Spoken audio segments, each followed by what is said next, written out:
Well, Happy New Year, everybody. 2021 finally is here. And with that, it's time for my autograph year in review. First annual autograph year in review, because I just started this back in, May or thereabouts. So, yeah, but I went through everything and just to figure out, some of the stuff I did from across the 2020 calendar year. So, not a whole lot to show off here. Just going to be mostly talking here, but, yeah, so I went through, and what I did is I found out all my stats from the year, any personal records that I set, because, man, I was busy on the TTM front this year.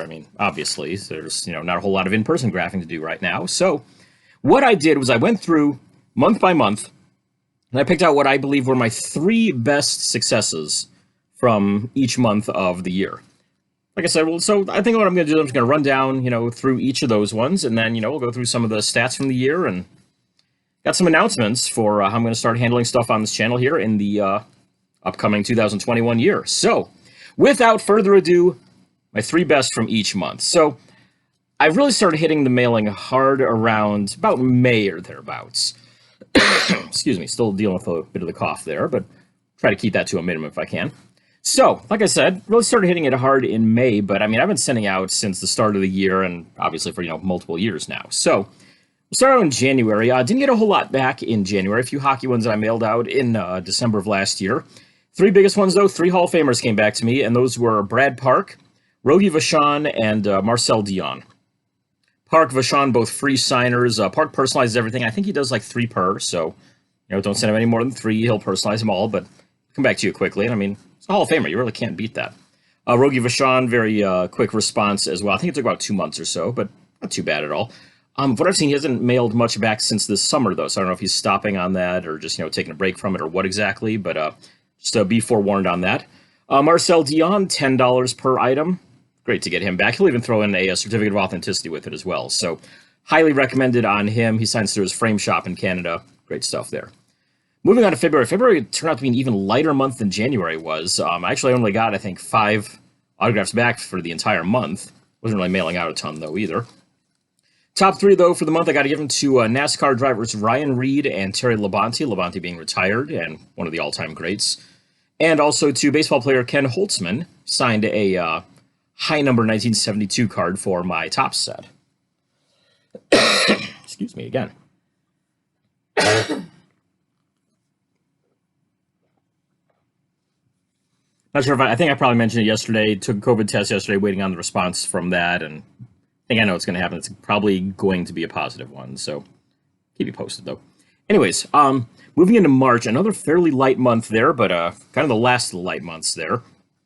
3 nice ones to mention off there. First one, Frank Stamms, former Browns linebacker, Rams linebacker, mostly special teams guy, but the reason I highlight him is, number one, he coached a guy in high school named LeBron James that you might have heard of. Went on to become a pretty good basketball player, but yeah, he played high school football at St. Vincent St. Mary as well.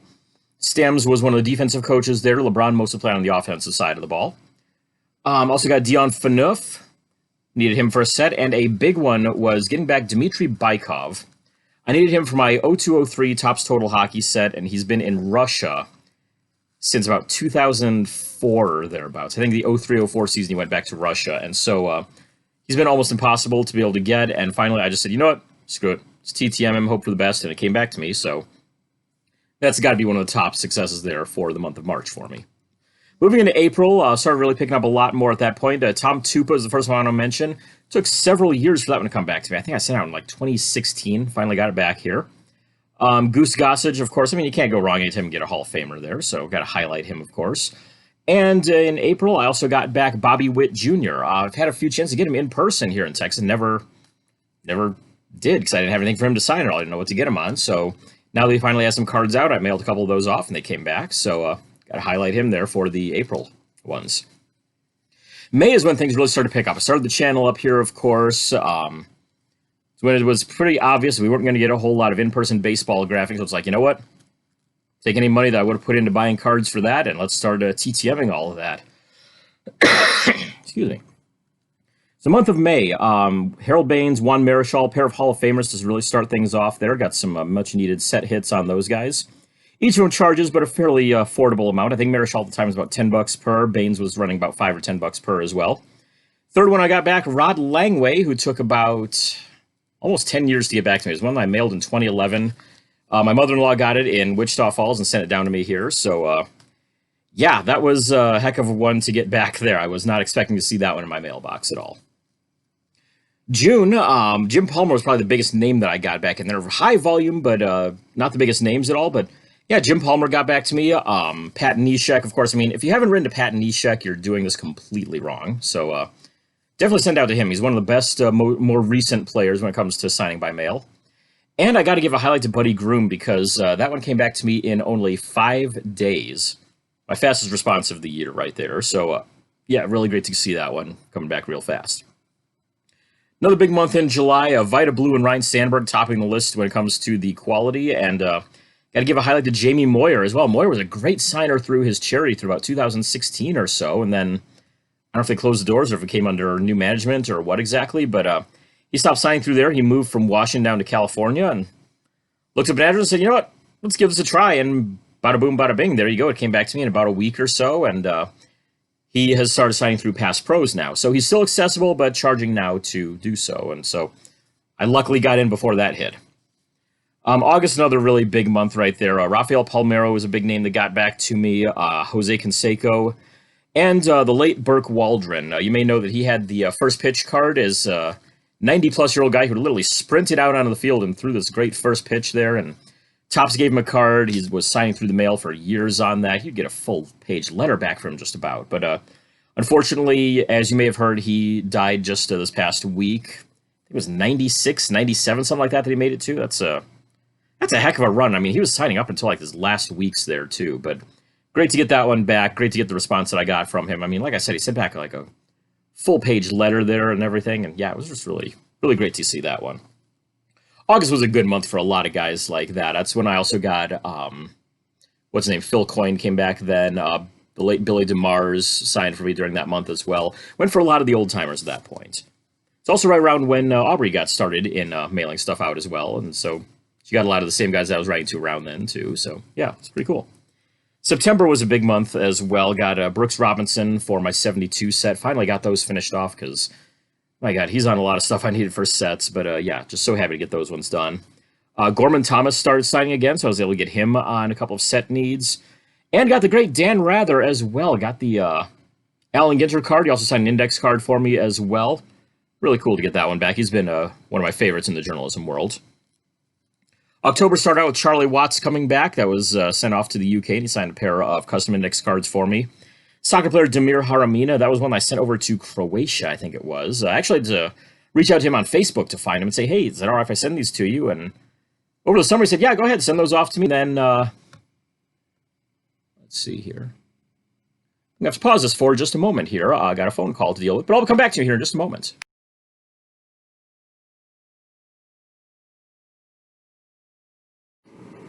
All right, we are back now. After that, I had a phone call there. The wind's very long.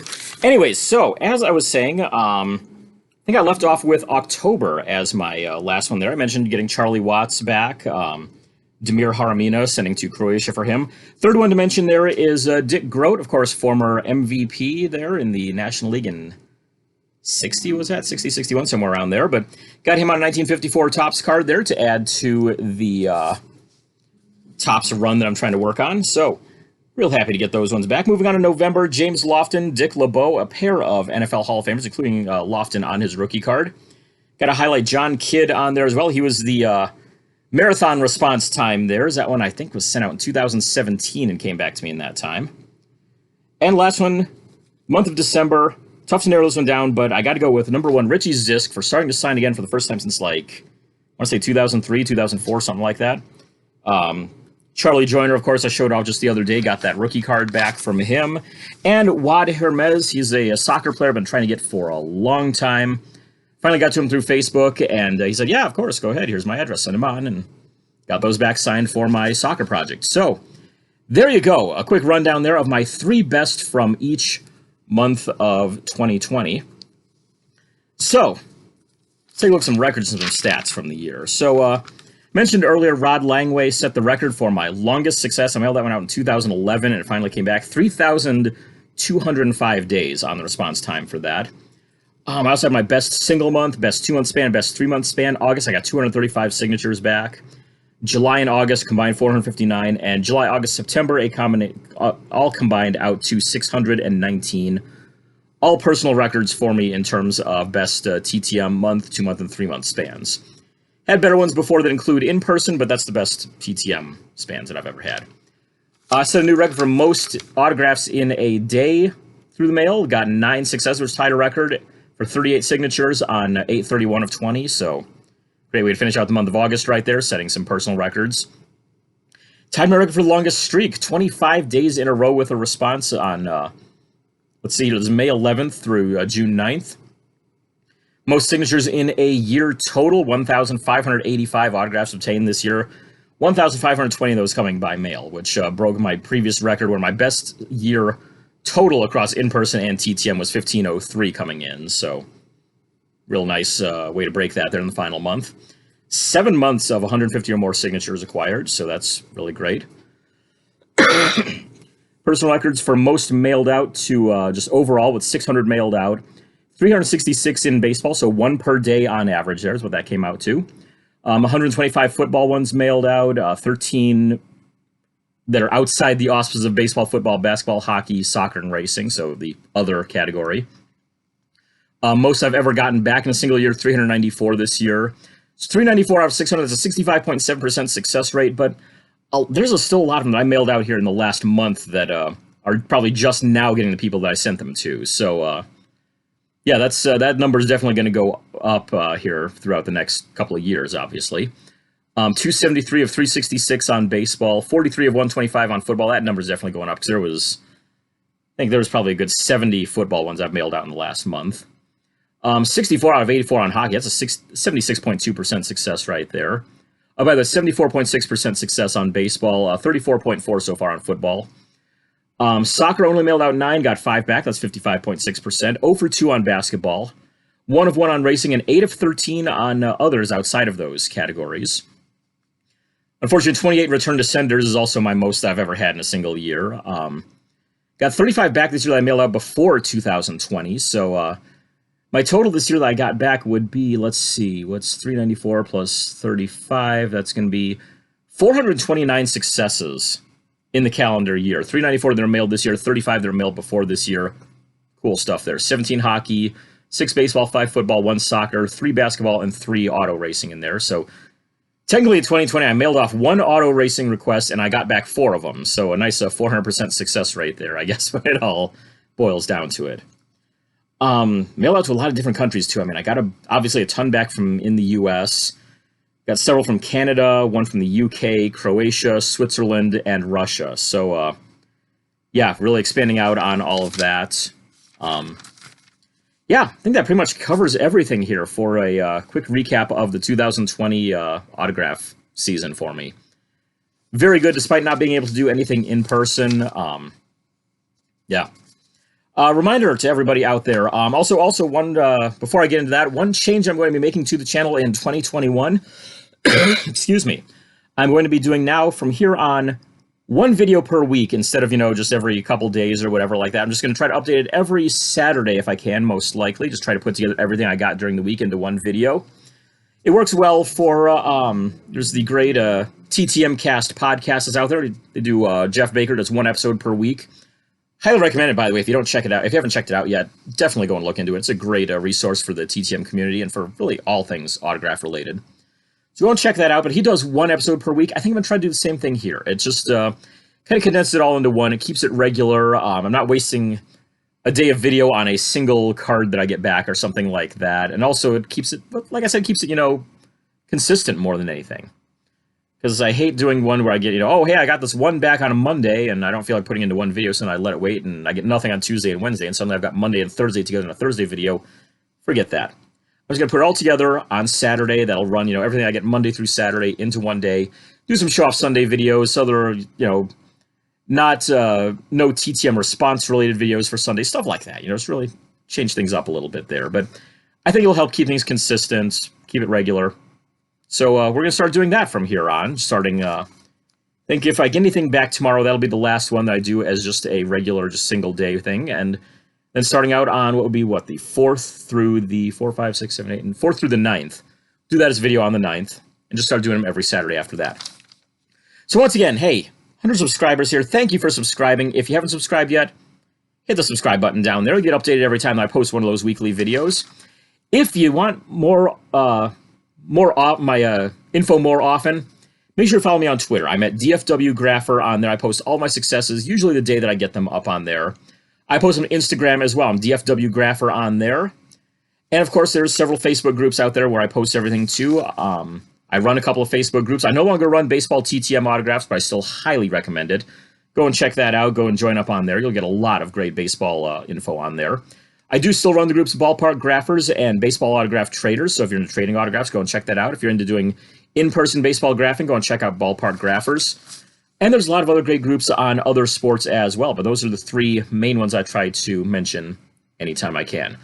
Once again, thanks for a great 2020 in the autograph front. At least hopefully things go better on the non-autograph front here in 2021, but hopefully we'll keep on seeing those same successes rolling into the mailboxes throughout the 2021 calendar year. Thanks again for tuning in, and we'll see you next time.